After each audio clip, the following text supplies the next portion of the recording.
Today's short is being brought to you by Goya Foods. If it's Goya, it has to be good.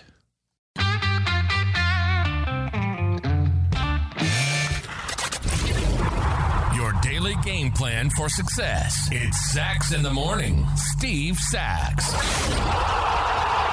Hi, Steve Sachs here with Sachs in the Morning, and today is Tuesday, November 15th, and we are going to continue our conversation about finishing strong this week. It's critical to go out and finish whatever you're doing and finish it in the right way. So here's a few fun facts to note of the phrase finishing strong, which resonates in our minds. How many NBA games have you seen that are decided in the last few minutes, even seconds of the game? Many, I promise you.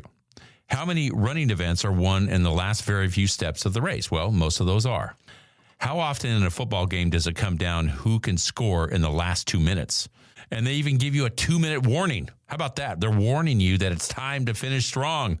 Think about your personal situation. If you have a deadline, are you more likely to get it done early, or do you procrastinate a bit, forcing yourself to finish strong?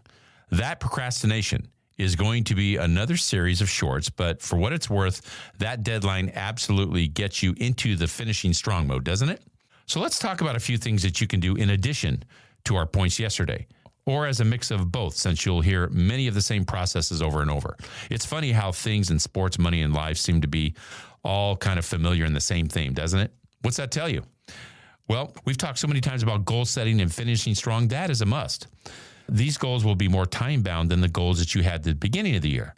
There's a greater sense of urgency to them, so you have to reflect that as you put them together. The nature of the timing is now a bit different than your beginning of the year goals, too. These goals need a distinct timeline to get them over the finish line. Remember, you're in the sprint to the finish now. Don't let that motivation falter.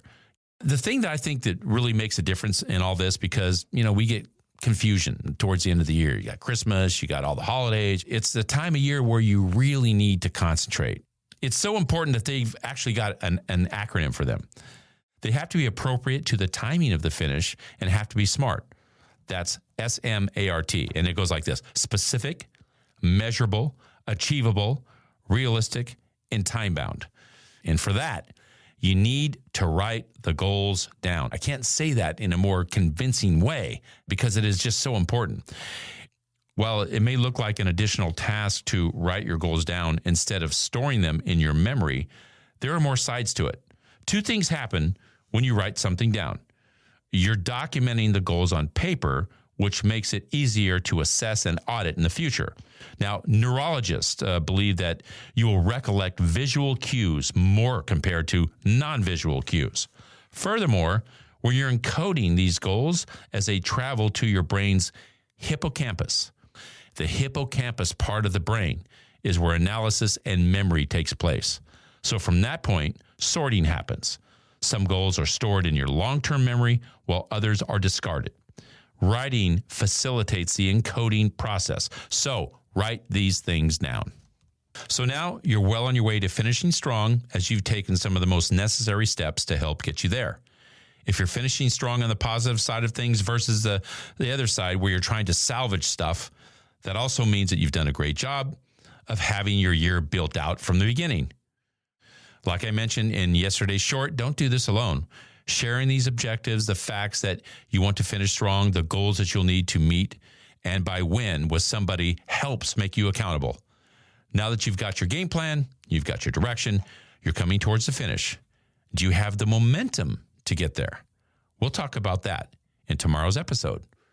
And that's my short for today. If you like what you heard, give us a positive review, subscribe, and share. Also, remember that the Sachs in the Morning swag is now available on my Instagram site. Go to SachsInTheMorning_podcast.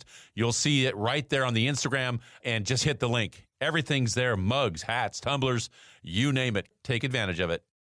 And thanks to Al Hendrickson Toyota for their support of this podcast. And be sure to visit alhendricksontoyota.com. Toyota, let's go places.